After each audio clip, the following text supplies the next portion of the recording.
Tai labas vakaras visi. Mano vardas yra Rada ir aš esu alkoholikė. Labas, Rada. Sveika. E, Šiaip aš gimiau ir augau labai paprastoj šeimoj, katalikiškoj šeimoj. Mane augino mano mama, močiutė, teta.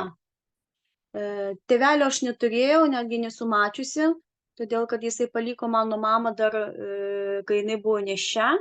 Tai iki šiandienos jisai nežino, kas gimė, ar visai gimė berniukas, ar mergaitė, ar viskas gerai yra.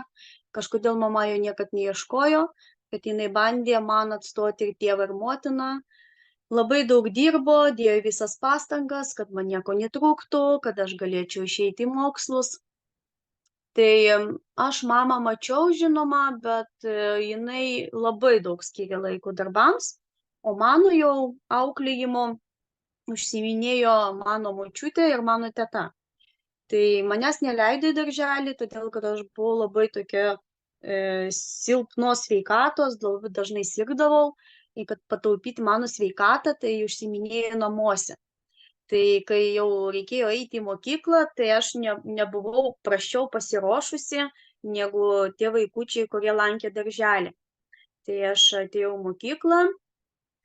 mokyklą ir mokykloj nuo 1 klasės jau tapau lyderė, tapau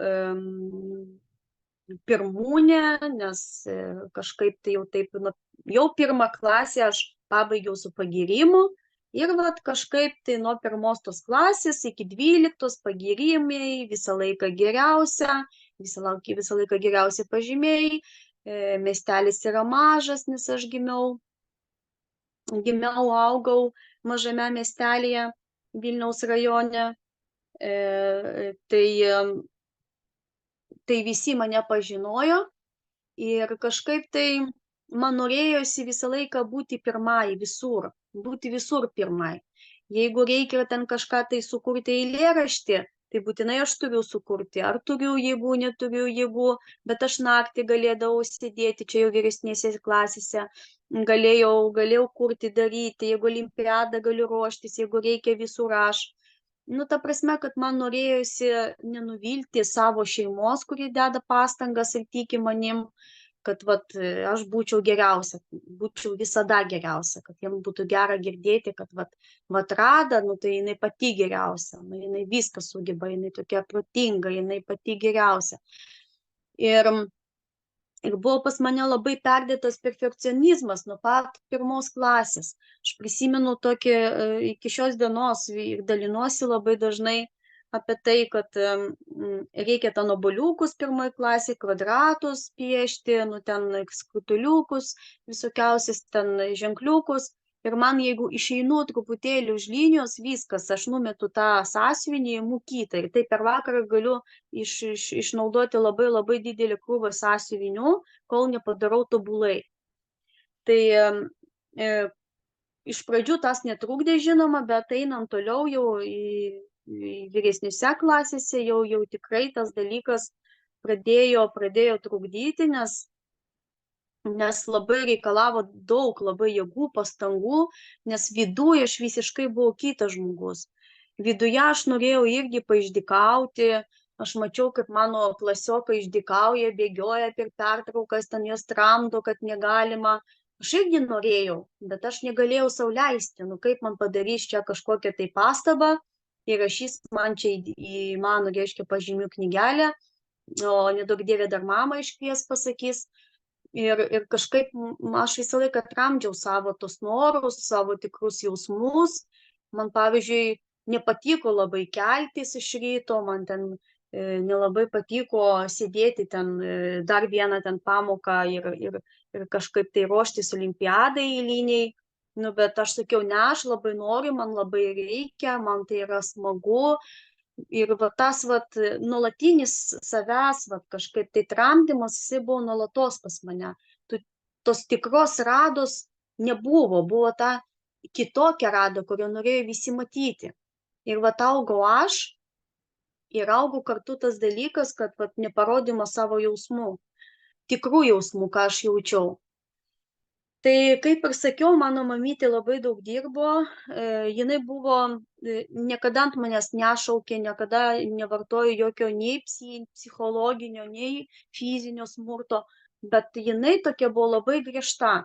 Ir aš jos bijodavau, nu kaip bijodavau, pavyzdžiui, aš neidavau į jokių šokius, aš neidavau ten su draugiam prie upės, aš neidavau savaitgaliais ten, kai jau buvo ten 8-okai, 9-okai, ten, kaip sakė, ten vat, kažkur tai pasivaikščioti, ten vakare grįžti, arba ten važiuodavo jau 10 klasę, 11, ten paiškilauti. Ne, pas mane tokių dalykų nebuvo, nes aš visą laiką vat, žinojau, kad aš privalau nakvoti namuose.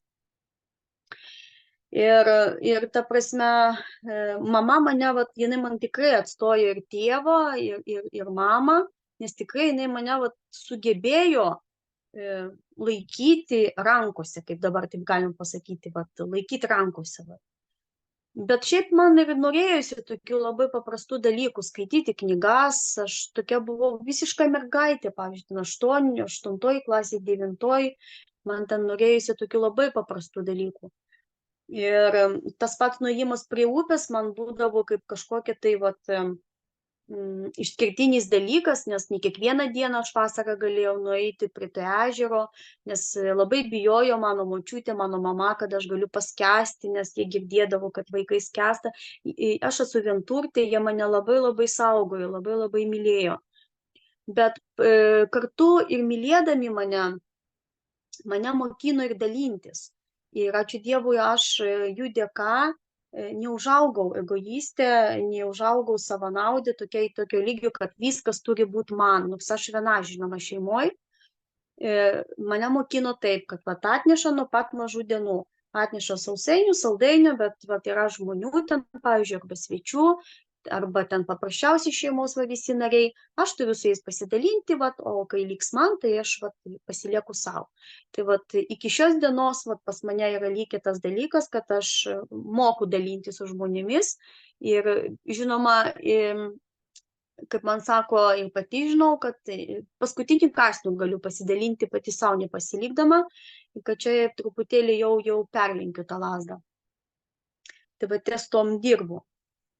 Šiaip, kas liečia alkoholį, tai namuose aš matydavau alkoholį per šventes matydavau vyną, matydavau stipresnius gėrimus, bet po to išgėrimo, kai išgerdavo mano šeimos nariai ir atvykę svečiai, tai būdavo šokiai, būdavo linksma, pasakodavo istorijas, juokėsi. Aš irgi dalyvavau tose, prie stalo būdavo, ne visą laiką, ten išeidavau ir žaisti su savo ten atvykusiais kartu, pavyzdžiui, su tetos vaikais.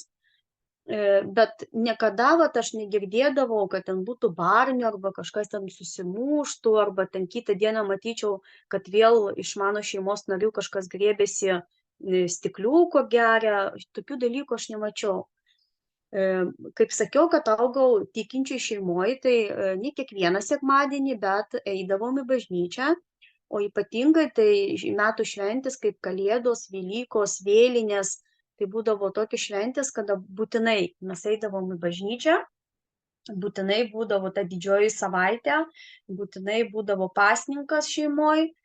Iki tokio lygio netgi būdavo, kad ir močiutė sakydavo, kad ir televizorių nežiūrėsim, ir muzikos neklausysim, ir garsiai nekalbėsim. Tas laukimo metas ir mokino mane visų maldelių, bet ir mokino sakė, kad jeigu nori, tai visada gali kreiptis pas Dievą, kalbėdama savo kažkokią maldą savais žodžiais. Tai man bažnyčia iš tikrųjų tikėjimas buvo nesvetimas dalykas, bet tą dievulį aš įsivaizdavau, žylą sėdinti kažkur taip pat debesies, kuris mane stebi, jeigu aš kažką blogo darau, ir kažką jeigu padarydavau ten, kažką pamelodavau, visą laiką sakytum, dievulį atleisk, daugiau taip nedarysiu, kažkokia buvo dievo baimė tokia.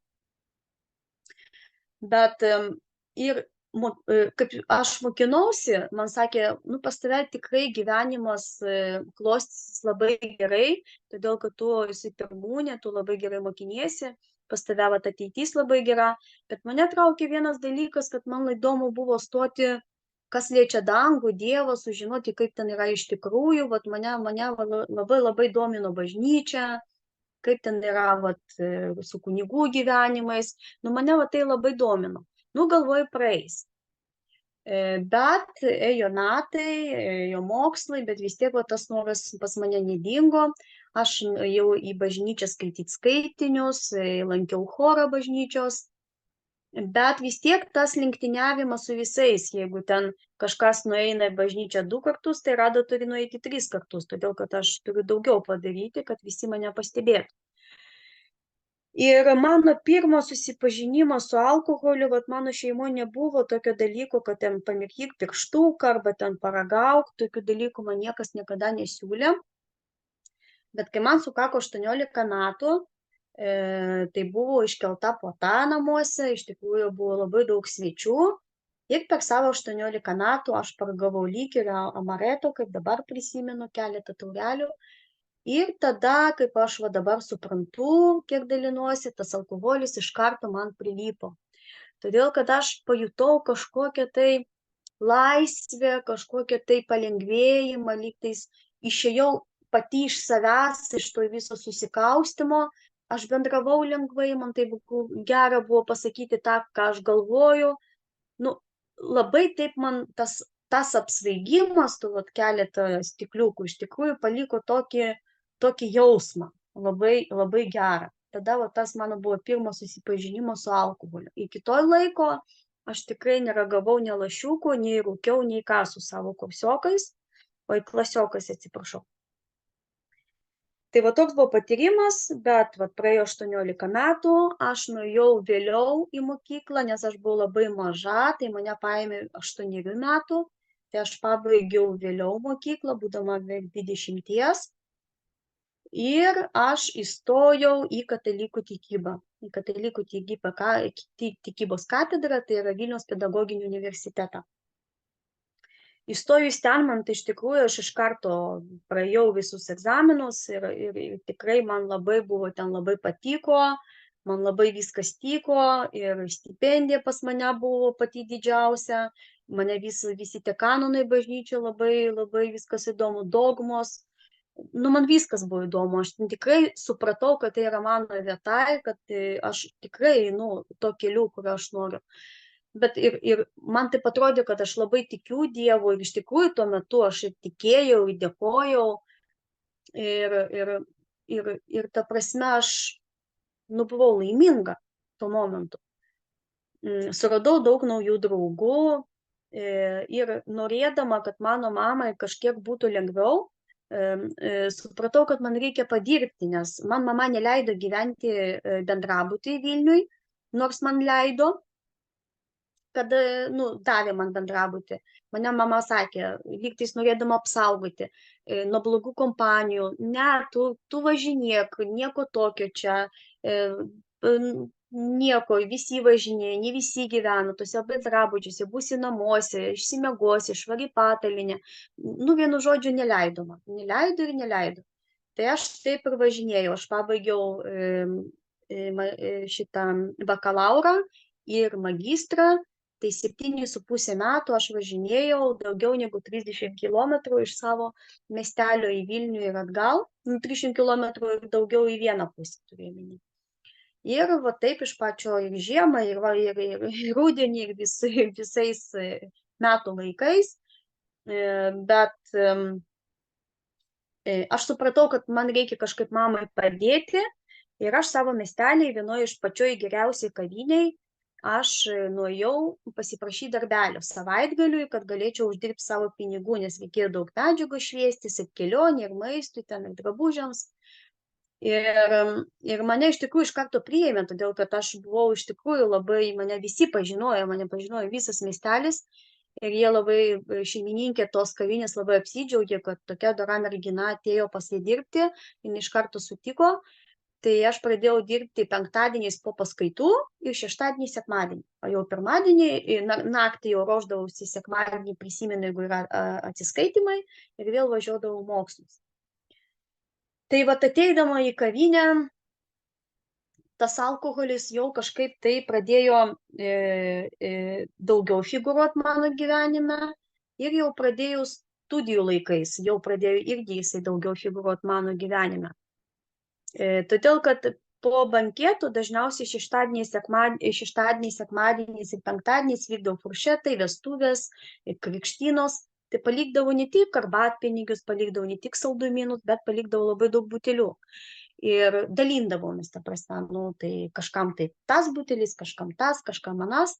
Ir aš pradėjau neštis namo, bet namuose buvo pasakyta, nu gerai, ten keletą butelių stovi, bet tikrai nereikia čia daryti parduotuvės, tai tu neimk tų butelių, paprasčiausiai ten atiduok kitiems žmonėms arba nu, tegul ima kiti. Bet tai labai greitai kažkaip pasidalino aš tarp kursiokų. Sako, tai žinok, vežkis tu čia, sako, mes čia viską čia bus gerai. Sako, pasidėsim, turėsim savo bariuką, vat, kartais po 50 padarysim, nes ne visi buvo Vilniečiai, buvo tie langai, kai nebūdavo paskaitų, tai iš tikrųjų, kur ten davažinėsi namo, ir tokių buvo nemažai žmonių, bet mūsų buvo susidėję nedaug visiškai, nu tokia savo kompanija žmonių. Ir mes, reiškia, per tos langus vadinamus eidavom į filmą, žinoma, bet jau padarydavom ten po 50, po 100 gramų, ten susimesdavo užkandžiams. Ir va taip va kažkaip darbe irgi va išeinu į darbą šeštadienį, va banketas pavyko, va šampaną reikia išgerti, nu ten va tas pavyko, arba ten va pakėlė daugiau pinigėlių sumokėjo, nu tai susimetam gimtadienys ten kažkieno, arba atšvesti va kad algą padidino. Nu tai visą laiką būdavo tų progų išgerti, arba labai pavargau, tai reikia vėlgi išgerti ir tada ūpas kažkaip keliasi, ir darbingumas atsiranda, gyvybingumas. Tai va daug tų priežasčių buvo. Bet tam nepridaviau jokios reikšmės, nes ateini, atsikeli, sekmadienį stengiausi visiškai nevartoti, nei darbę siūlė to pačio šampano atsisakydavau visai, nes man dažniausiai reikėdavo ruoštis paskaitom. Ir mano tikrai mokslai nenukentėjo. Kažkaip labai gražiai dėliojosi, kad ir darbas sekėsi, ir mokslai labai gerai sekėsi, ir stipendiją gaudavau padidintą, nu pačią aukščiausią. Ir čia darbas buvo, ir kažkaip tai mamai lengviau buvo. Nu, kažkaip va taip klostėsi viskas labai gerai. Ten studijuodama jau vieną kartą iš tikrųjų, bet kas jau noriu pastebėti, kad aš jau pradėjau laukti tų langų vadinamų, aš jau pradėjau laukti paskaitų pabaigos, kada galima būtų jau išgerti tų 50, man jau patiko ta būsena. Man jau patiko tas apsvaigimas, tas lengvumas, nes visą laiką jauti įtampą, rašai tas atsiskaitimus, išlaikysi, neišlaikysi, ten vat išgeri, vat ir viskas, ir ramiai, nu kažkaip pasikeičia būsena ir galėtų tu toliau žingsniuoti. Ir jau pradėjau laukti aš, vat, ir tai aš dar nemačiau tų jokių problemų tame, bet mano dėdė amžinatilsį, jis gyveno netoli. Jis labai, kai aš buvau maža, tai jisai su žmona mane labai globojo. Jie turėjo šuniuką, aš pas jus lankiausi, jo žmona su manim užsiminėjo ir pamokas man padėjo daryti. Nu, labai toks glaudus, labai gražus ryšys. Bet paskui, kai mano dėdė man vieną kartą, kai aš grįždavau, nu, vis tiek su kvapu, ir jisai gyveno per 2 namus nuo mano namų, jisai man pastebėjimą pasakė, kad nuo manęs per dažnai sklinda alkoholio kvapas. Ir tai mane labai labai įžeidė. Kaip jisai sugebėjo man tai pasakyti. Ir lygtais manyje jisai palėtė kažkokią tokią dalyką, tiesą, kurį man, aš nenorėjau jos priimti, nenorėjau pripažinti, aš tame nemačiau nieko blogo, o jisai lygtai man vat atvėrė kažkokią tai, man pirštų parodė, kad čia yra blogai. Ir nuo to laiko aš kažkaip pradėjau jo vengti. Jis ateidavo, aš iš karto surasdavau 100 priežasčių išeiti. Kažkaip vat, mūsų bendravimas su juo tapo vis šiltesnis. Ir ta prasme, ir aš jau pradėjau kažkaip tai tokį labai savarankišką gyvenimą. jau kažkaip mama man pasakydavo anksčiau, aš, kaip klausydavau, aš tyliai galėdavau išklausyti, žinoma, padaryti galbūt ir savaip labai dažnai, bet išklausyti. Bet jau prasidėjo tas neišklausimas, kai aš pradėjau jau reikšti savo nuomonę, aš jau savo pinigus uždirbu, tu ten jau neturi teisės man kažką tai sakyti, arba kažką tai aš turiu daryti ar nedaryti. Tai vat ir besimokindama aš jau magistrantūroje, buvo taip, kad jau buvom pagėrę gerai, jau bijojau eiti egzaminą laikyti jau iki tokio lygio, nes pynėsi liežuvis, bet kai pasisekė išlaikyti egzaminą 10 pas kunigą, tai galvoju, viskas yra gerai čia. Čia tik tai vat, man baimė tokia buvo, kad aš negaliu, bet atvirkščiai čia vat, atlaisvina, išlaisvina iš visų baimių ir kad vat, tai netgi labai gerai, kad vat, pakalbėjau, sako, jau gana, matau, kad tu jau viską moki. Ir vat kažkaip tame nieko nemačiau blogo vėlgi. Tai dirbdama kavinėje aš susipažinau su pravažiuojančiu pro šalį vaikinu, kuris mane patraukė ne savo išvaizdą, jis man labai nepatiko, bet patraukė savo gyvenimo būdų, kad vat, jisai mėgėjas buvo vat, išgerti, pasivažinėti su draugais, pabūti, o man jau tas pradėjo gyvenimas patikti. Nes aš kažkaip tai išlindau iš tų namų, iš to vat narvo, iš tų jau mamos tokios kontrolės, nors žinoma, turėjau nakvoti namuose kiekvieną dieną, bet vis tiek aš jau jaučiau tokią, jau, kad aš tapau savarankiška. Ir vat bendravimas su juo atvėrė dar vienas galimybės, kai aš pradėjau dirbti mažiau kavinėje, nes jisai buvo pasiturintis labai vyras, vyresnis už mane, žinoma, tik tai 3 metam, bet jisai dirbo fūristu, tolimųjų reisų vairuotojo ir uždirbdavo tikrai labai gerus pinigus ir sakė, kad tu tą savaitgalius gali su manim praleisti, bet aš tikrai tau tos pinigus duosiu, kad tu galėtum ten viską turėti, ne, kad tik tai neeik, nedirb. Nu, žinoma, aš labai sutikau su tokiu dalyku, mes važinėdavom ten į jo sodybą, aš pradėjau namuose nenakvoti, mane mama, žinoma, labai santykiai mūsų sušlubavo su mama, ginčiai, barniai, po savaitgalio grįždavau namo, arba pasiimdavau knygas ir iš ten tiesiai iš jo, iš to vaikino važiuodavau į mokslus, tai mamai labai nepatiko, bet aš viską pradėjau daryti taip, kaip aš noriu, taip, kaip aš matau. Žinoma, alkoholis buvo jau kiekvieną savaitgalį ir ne tik būdavo jau vieną dieną, pavyzdžiui, ten penktadienį po paskaitų, bet jau būdavo ir šeštadienį. Ne nuo to, kad ten bloga, bet nuo to, kad nu, vat, kompanija visi geria, tai vat, galima išgerti vėl. Nu, paskui tai būdavo, kad prisigeri taip, kad jau iš ryto ir blogai ir tada jau tikrai reikia išgerti. Bet aš nesuprasdavau, kad čia yra kažkoks tai vat, pachmielas arba ten yra jau skaitosi kažkas tai tokio yra blogo. Nu, išgeriau per daug, nu, daugiau kitą kartą taip nebus. Bet ateidavo kitas kartas ir vėl būdavo tas pats arba blogiau. Nu, ir tas vaikinas man pasipiršo. Aš pabaigiau, laukiu, kol pabaigsiu mokslus, aš pabaigiau magistrantūrą sėkmingai, labai gerai. Ir jisai man pasipiršo, mano mama buvo prieš, aš ją atvedžiau namus, mama sako, nu tik tai ne jis. Nesakau, būtent jisai, nes jisai yra mano žmogus, bet nu, jau viską pradėjau daryti mamai taip iš pykčio, kad viskas jau nekontroliuosi daugiau manęs. Ir įvyko vestuvės, mano močiutė tikrai buvo labai išmintinga, jinai man nieko nesakė, jinai mane palaimino, mano vestuvės buvo 10 metais vasario mėnesį, o jinai mirė 10 metais gegužės mėnesį. Bet jinai mane palaimino, išleido į gyvenimą. Mes pagyvenom, bet mes gėrėm su vyru, susitokė, išvažiavau gyventi į Vilnių, pradėjau dirbti mokykloje, tikybos mokytoja, bet alkoholis niekur nedingo, mes vakarais visą laiką išgerdavom po kažkiek tai, bet vis tiek mes išgerdavom. Tai 2 metus gyvenom taip, o paskui aš pastojau. Kai aš pastojau, tai iš tikrųjų gyvenimas pasikeitė mano, kas liečia alkoholinius gėrimus, dėl to, kad aš visiškai 9 mėnesius nevartojau. Visiškai netgi nealkoholinių nevartojau. Kažkaip tai aš labai bijojau, baimė buvo, kad tik tai nepakenkti vaikui, nes gydytoja, kuri mane privačiai vyras mokėjo, aš ją lankiau, sakė, aš teiravausi, dėl alkoholio ten, nes tikrai noras gerti buvo didžiulis.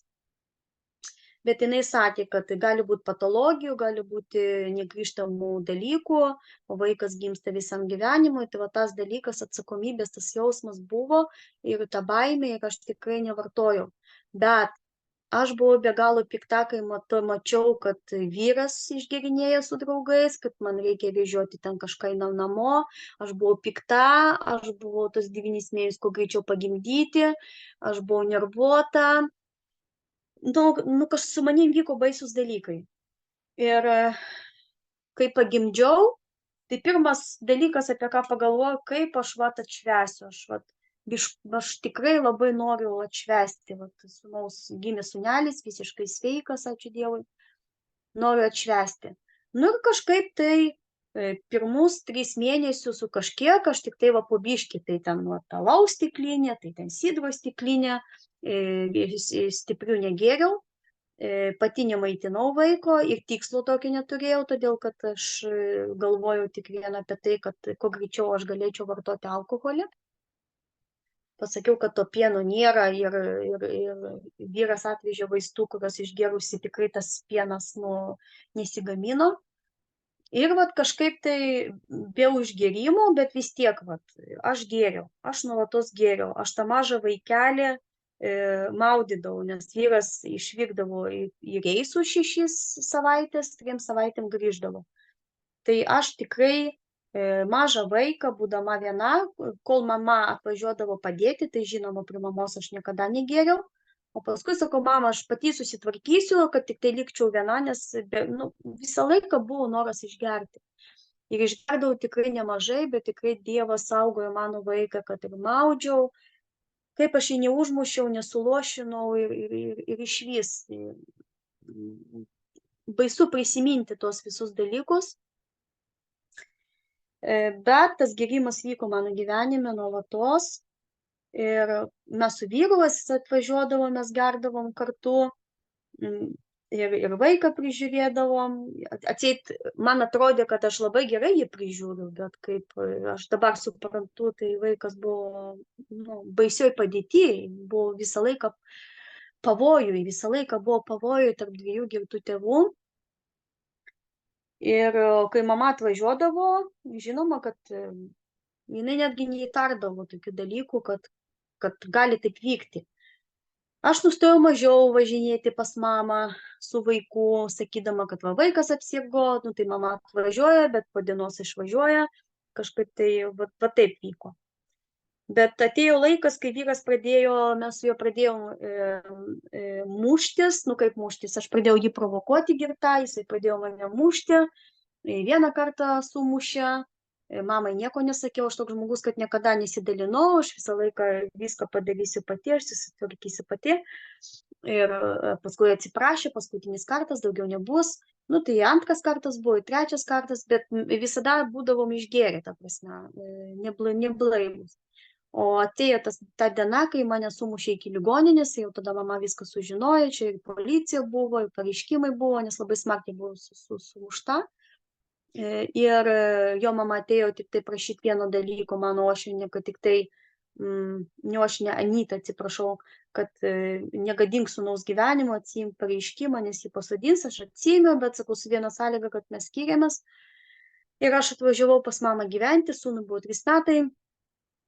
Mano mama man labai padėjo tuo metu, didelį palaikymą gavau, kažkurį laiką negėriau, nesupratau, kad tai dėl alkoholio tai viskas vyko, kad ne tik vienas jisai kaltas dėl to, kad aš labai gerai prie to prisidėjau. Dėkoju Dievui, kad vaikas yra gyvas ir sveikas ir neinvalidas. Ir tada vaikas nuėjo į darželį Nemenčinės, aš apsigyvenau pas mamą, vėlgi nuėjau tą pačią kavinę, mane su mielu noru priėmė į tą kavinę vėlgi dirbti. Ir tada prasidėjo tie užgėrimai vadinami. Prasidėjo užgėrimai, aš viską užkroviau motiną ant pečių, visus rūpesčius su vaiku, poliklinikos viskas, aš dirbu, nes aš tikrai daug turėjau dirbti, bet tai čia savo buvo tik tai pasiteisinimas savęs, taip, neigimas viso šito, kas vyksta su manim su alkoholiu. kad reikia man daug dirbti, bet aš dirbdavau viršvalandžius, aš ten dirbdavau 4-5 dienas, aš paromis dirbdavau, vaikas su temperatūra atvažiuoju su mašina, pamatuoju, numušu temperatūrą, važiuoju dengti stalus toliau, kitai dienai.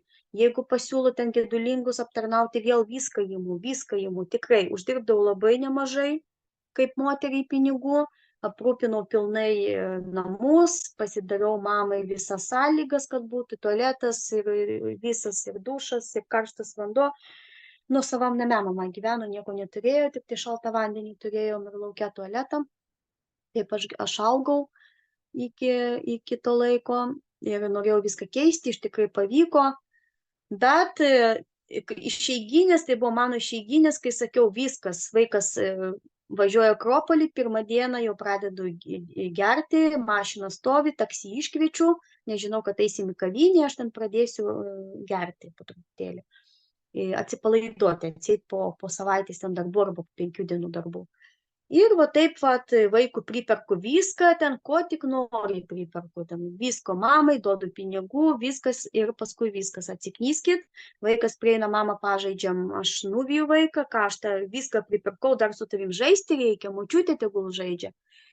Ir rėkdavau ant vaiko, vydavau tą vaiką nuo savęs ir mamai priekaištus, tai viską tau duodu, tu nuo manęs čia mirtum iš bado, viską tau moku, viską padariau, tai dinkit iš namų, duokit man pabūti.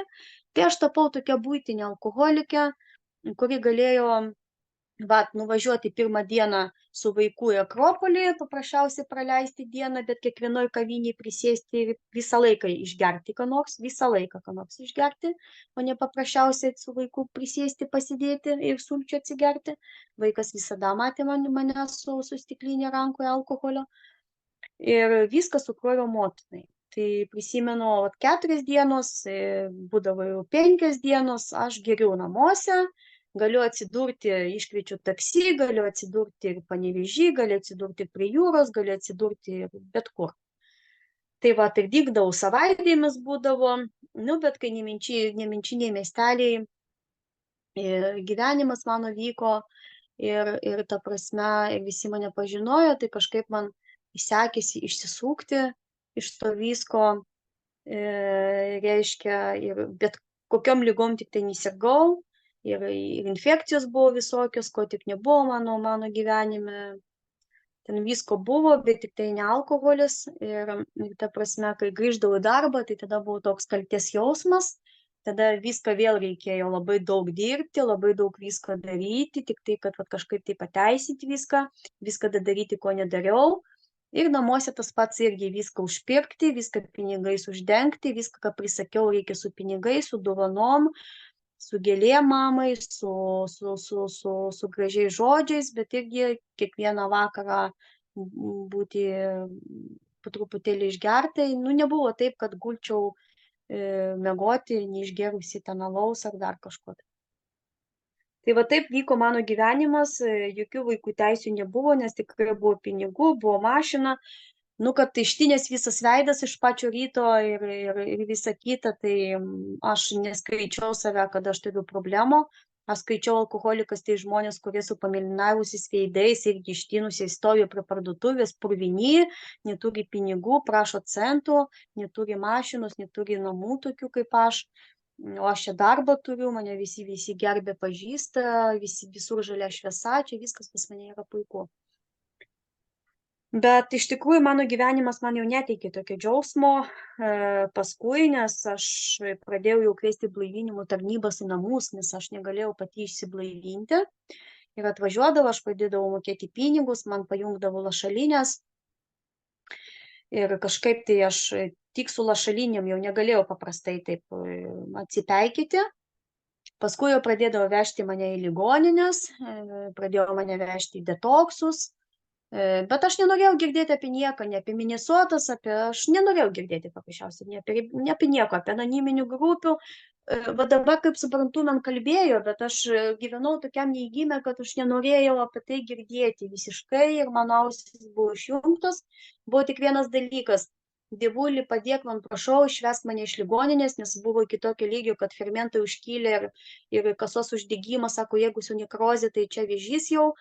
ir viskas ten, savaitė praėjo, analizės nesikeičia, nieko nesikeičia, vaistams nepasiduoda organizmas, ateina gydytojai, sako, mes nežinom, ką su tavim daryti, ir aš tada meldžiuosi, ištraukiu Dievą, meldžiuosi ir sakau, Dievuli, tu tik man padėk, neleisk man numirti, bet šitį kartą daugiau nebegersiu ir gyvensiu kitaip. Nu, bet kai Dievas mane ištraukdavo, praeidavo mėnuo maksimum po psichiatrinių ligoninių, aš ne vieną kartą psichiatrinį ligoninį gulėjau po mėnesį laiko, kai jau išveždavo visiškai ten be jėgų ir visiškai neadekvačią. Ir ta prasme, maksimum aš negerdavau mėnesį, bet ta blaivybė buvo irgi baisi, kol nepajusdavau, aš bijodavau pereiti, aš bijodavau už vairo sėsti, aš bijodavau visko.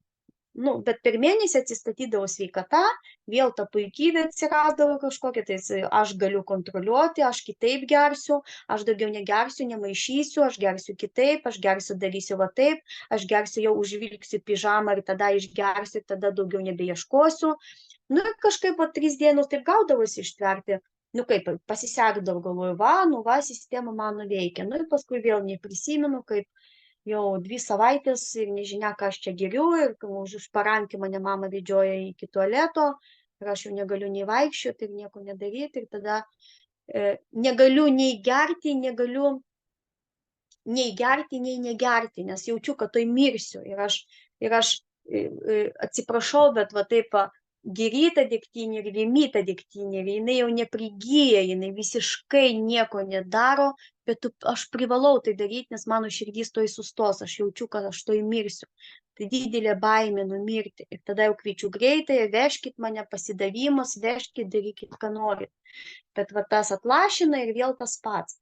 Tai va tas noras vienai kovoti su viskom.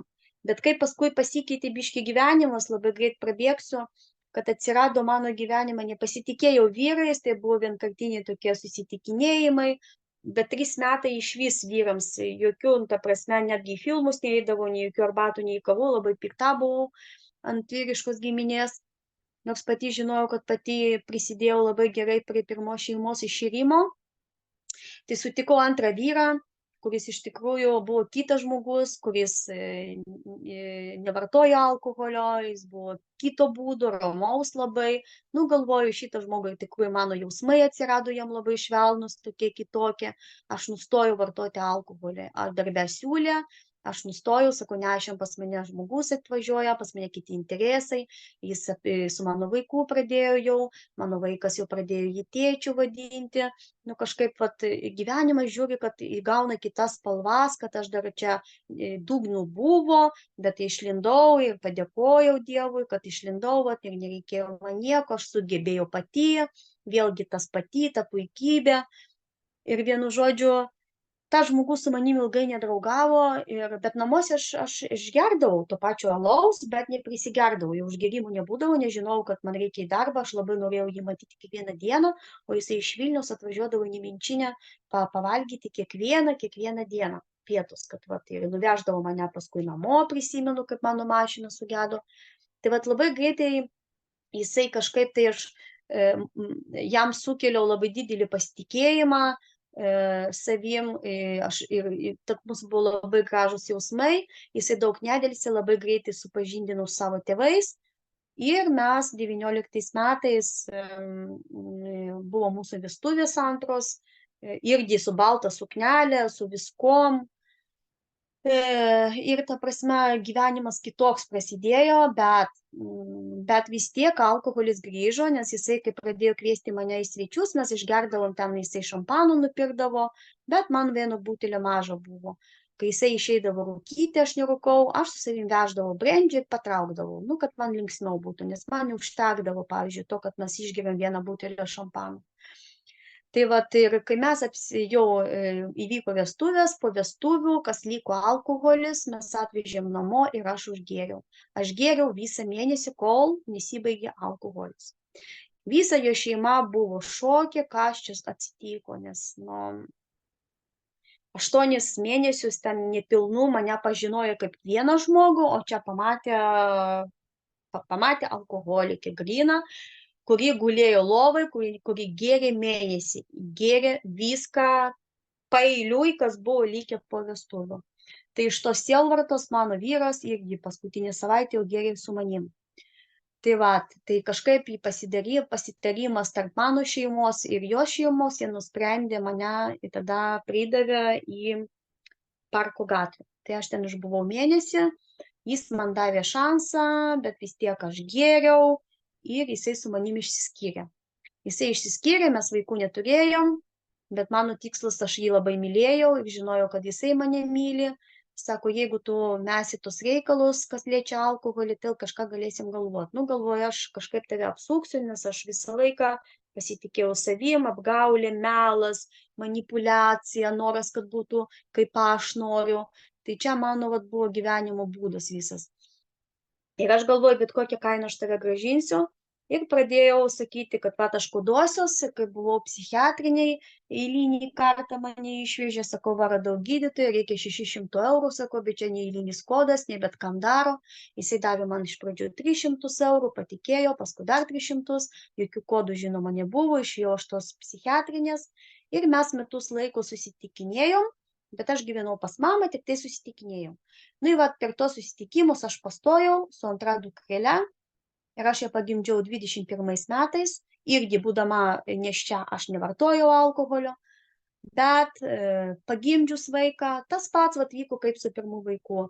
Pagimdžiau sveiką mergytę, vėlgi jo motina priėmė mane, nepasitikėjo, bet priėmė, kad vaikas bus, kad mes klystam, bet žmogus pasitaisys. Bet kai vaikui suėjo 3 mėnesiai su kažkiek, tai aš po biškį jau patraukinėjau alų, slėpiau namuose, bet slėpiau visur, jau alkoholis buvo paslėptas, ir rūbiniai, ir tualete, ir spintose, visur buvo bambalių. Aš nešiodavau mažą vaiką, jinai ramiai buvo išgėrusi visą naktį, tai irgi Dievas saugojo mano mergytę. Angelas sargas ir Dievas, ir Dievo motina, tai sakau, kad šalia buvo. Ir vienu žodžiu atsitinka taip, kad aš užgeriu iki tokio lygio 22 metais, buvo Velykos, 17 balandžio, o aš balandžio pabaigoje užgeriu iki tokio lygio, kad kviečiu policiją, policija mane išveža kažkodėl tai, bet ne vyrą, aš sakau, kad jis mane muša, bet jisai mane nemuša, bet sako, kad apsiramink. Aš sakė, kad sviedžiausi peiliais, aš buvau agresyvi, nes aš žinau, kad aš išgerusi, jau kaip peržengiu tą ribą, aš tampu agresyvi, pradedu aiškintis, kad jisai turi kitas bobas. Ir vienu žodžiu guli mažas vaikas, aš sviedžiausi peiliais ir kviečiau policiją, mane vieną kartą išvežė blaivyklą, kitą kartą aš vis grįždavau, vėl prisigerdavau. Ir vienu žodžiu tai tęsiasi apie 3 savaitės, aš taip gėriau, aš jau nieko pati neprisimenu. Tai čia paskui man vyras pasakojo.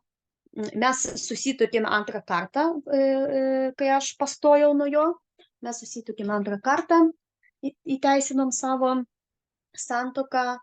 Ir ta prasme, kas atsitinka, tai jau policija neištveria, kai aš pasakau, kad aš nušausiu ir užmušiu vaiką, save ir vyrą, nes toks gyvenimas man netinka, kad aš geriau negaliu sustoti. Ir vienu žodžiu, jie iškvietė vaikų teisės ir išvežė mano vaiką, paskui jau išvežė, pirmą vaiką išvežė, bet aš supratau, kad ir vyrą kartu išvežė. Tai po mano to paskutinio užgėrimo išvažiavo mano vyras į Vytenio gatvę, ne Vilnių, į krizių centrą, kad būtų saugi aplinka vaikui. O man buvo išstatyta mobilioji komanda duota su psichologu ir su socialiniu, kuri man pasakė, kad aš privalau praeiti ilgalaikį reabilitaciją, kad man nieko nepadės. Bet turiu pradėti nuo anoniminio alkoholiko. Žinoma, aš ieškojau visokių būdų, kaip man šitą nuneigti, kaip man rasti pažįstamų, kaip aš turiu apeiti, kad man duotų charakteristikas, kad aš nesu tokia. Aš viską sulyginau su žeme ir toks faktas, kad aš nuvažiavau iš tų namų, kur gyvenom su vyru, pas draugę, kurie buvo irgi priklausoma, kaip šiandien suprantu, bet niekada to nepriėmė. Ir mes gėrėm, aš 3 kartus blaivinimo tarnybą kviečiausi ten, mane išblaivina, palieka man migdomųjų, bet aš atsikeliu, aš negaliu pakelti to skausmo, matau, kad jį geria, sakau, pilk ir man. Tai mes gėrėm dar su jie nežinia kiek ten laiko ir vienu žodžiu, po mano išvykimų, kai aš supratau, kad man jau reikia dingti iš tų namų, Dievas supratimą tokį man davė ir davė man tą šansą. Kai aš išvykau namo, jinai tą pačią naktį mirė. Ir jinai mirė nuo alkoholio, nes neturėjau, nuo alkoholio mirė. Jinai nuo alkoholio, nes aš nuvažiavau į policiją, buvau nuvažiavusi į policiją sužinoti, tai sakė, kad jinai numirė nuo alkoholio. Tai va, tai aš save tuo metu praradau kaip moterį, kaip mama, kaip žmogus, kaip dukra, kaip asmenybė. Čia buvo dugnas, viskas. Aš norėjau būti bilinkas, tik tai nebūti pati savimi. Aš negalėjau savęs pakęsti. Ir aš tada nuvažiavau, kas man liko daryti, kai jau sakė, niekas negalėjo man padėti, jokių charakteristikų nieko duoti. Aš labai bijau prarasti vaikus. Vyresniokas liko su močiute, jai buvo duota galimybė, kad jinai taptų laikinoji tą globėjo, o vyras prižiūrėjo mažylę, kad jinai į šeimyną nepatektų. O aš tada nuvažiavau į grupę, į pagrindinį tikslą pirmą kartą. Tada atėjo žmonės, žiūrėjo blaivus, kas čia tokio, man nepažįstamas toks dalykas, anonimio alkoholikai, blaivus. Atėjo vedančioji, sako, kad jinai alkoholikė, galvoju, kas čia tokio vyksta, jinai mane mokins, kaip aš turiu gyventi. Bet man tai bloga buvo, kad aš verkiau labai daug, jie man leido labai daug kalbėti, aš viską pasakiau, kas su manim atsitiko, jie mane kažkodėl visi palaikė. Aš galvoju, kad jie mane smerks, bet tai mane palaikė, aš nesupratau, kas čia vyksta. Ir jie sakė, tau būtinai reikia, suieškok reabilitaciją. Ir aš atsisėdusi mašiną, suradau reabilitaciją, aš esu Vilniuje, jinai pati geriausia, pati stipriausia. Ir kuri man patiko, kad dar pati trumpiausia. Nes kitos buvo po 2 metus, pusantro, 8 metai. Tai patiko iš pradžių, kad pati trumpiausia. Ir aš pradėjau skambinti ir dėrėtis, kad aš negaliu vaiką palikti, pas mane sūnus dar yra. Jie sako, žmonės, jeigu nori sveikti, tai viską palieka ir atvažiuoja.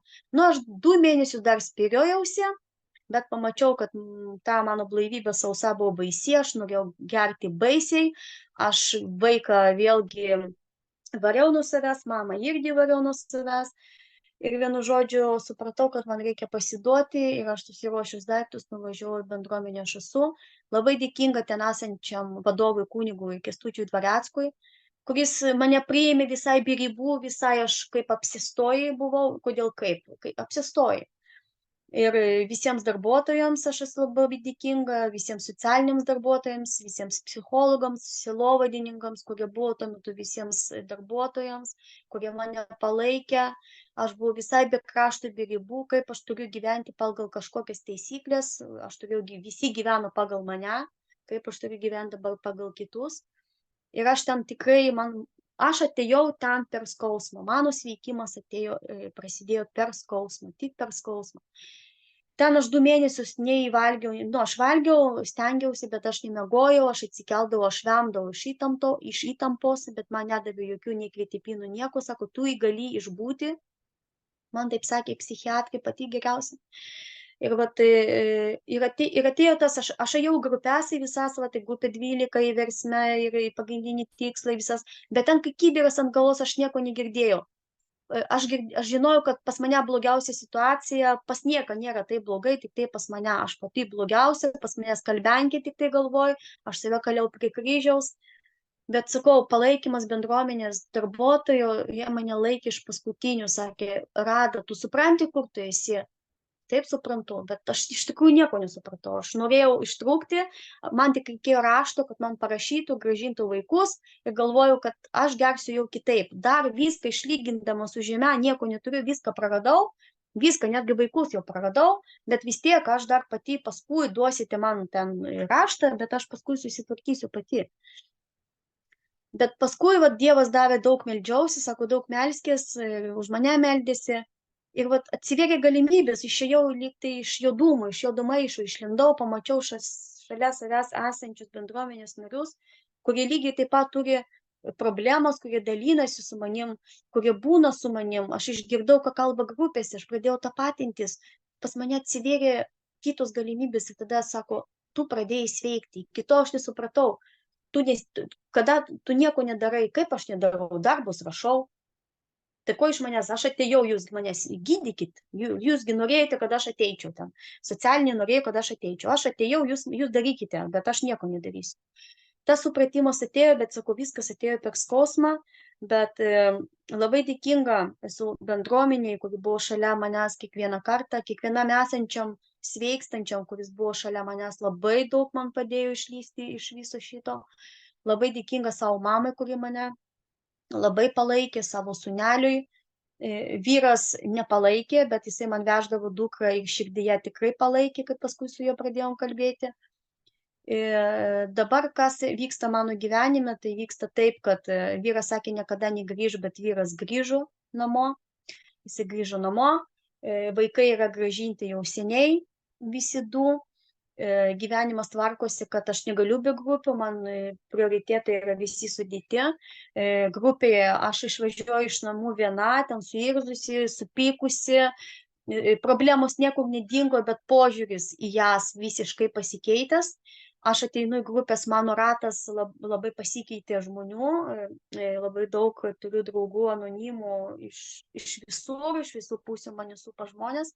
Bendruomenėje aš tikrai važinėju į šventinis pietus sekmadieniais, dalyvauju ten alfa kursuose neseniai buvo ir ta prasme pas socialinius, pas psichologus lankausi. Tai vat mano čia yra antra šeima, kuri mane, vat aš dalinuosi tam, kom gyvenu, savo rūpesčiais ir išgyvenimais ir savo džiaugsmais. Tai šiandieną aš labai dėkinga A grupėms, kad esu toj draugijai, nes kitaip nebūtų 7 dieną gegužės 2 metai mano blaivybės.